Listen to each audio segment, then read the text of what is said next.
Hi, my name is Kiki, and I'm a student of Story Grandmas. Today, I want to share with you one of my favorite fairy tales. It's called Goldilocks and the Three Bears. Maybe some of you have heard it before. I love bears. In fact, I invited a little friend of mine to help me tell the story. This is Sam.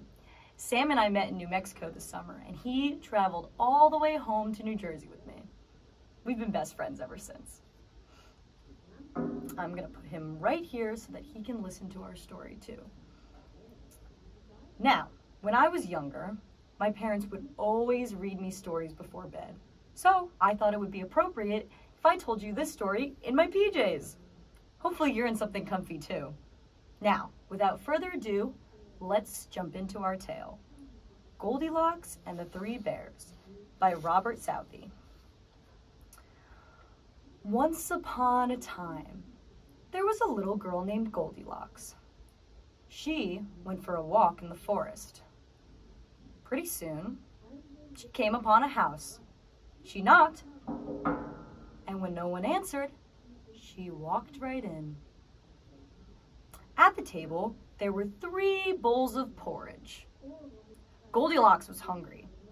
She tasted the porridge from the first bowl.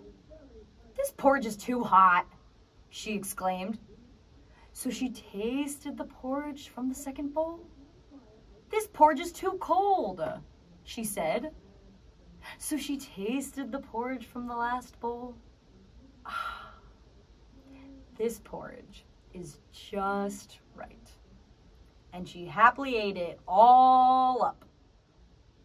After she had eaten the 3 bears' breakfast, she decided she was feeling a little tired. So she walked into the living room where she found 3 chairs. Goldilocks sat in the first chair to rest her feet. "This chair is too big." So she sat in the second chair. "This chair's too big too," she said. So she tried the last and smallest chair.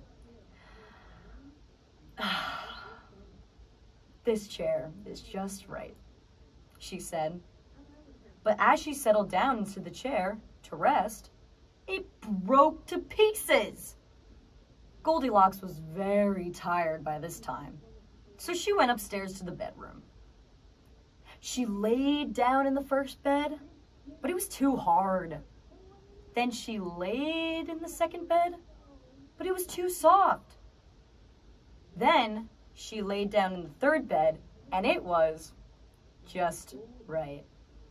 Goldilocks slowly fell asleep. As she was sleeping, the 3 bears came home.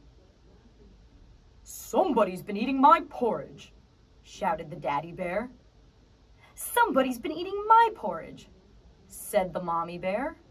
"Somebody's been eating my porridge and they ate it all up," cried the baby bear. "Somebody's been sitting in my chair," shouted the daddy bear. "Somebody's been sitting in my chair," said the mommy bear. "Somebody's been sitting in my chair and they've broken it all to pieces," cried the baby bear. They decided to look around some more, and when they got upstairs to the bedroom, Daddy Bear shouted, "Somebody's been sleeping in my bed." "Somebody's been sleeping in my bed too," said the mommy bear. "Somebody's been sleeping in my bed and she's still here," exclaimed Baby Bear. Just then, Goldilocks woke up, saw the 3 bears, and screamed, "Help!" And she jumped up and ran out of the room. Goldilocks ran down the stairs, opened the door, and ran away all the way into the forest. And she never returned to the home of the 3 bears. I love that story, and I hope you enjoyed it too. I gotta say, I really didn't like the way that Goldilocks invaded the bears' privacy like that. It made her seem a little entitled, right? Like she was better than everyone else, and she could do whatever she wanted. When you're at other people's houses, I hope you are always respectful and polite to the home and its residents, in addition to always using your manners. It's nice to say, Thank you for having me when you're leaving someone's house. We didn't hear any of those good manners from Goldilocks, now did we? And remember, accidents happen, so if you make a mess, or in Goldilocks' case, break a chair, just remember to clean up after yourself. You want to get invited back, right? So, it's always important to remember to be kind, use our manners, and make a good impression. Thank you so much for spending your time with me, and I hope you check out more fairy tales with Story Grandma. See you later. Bye.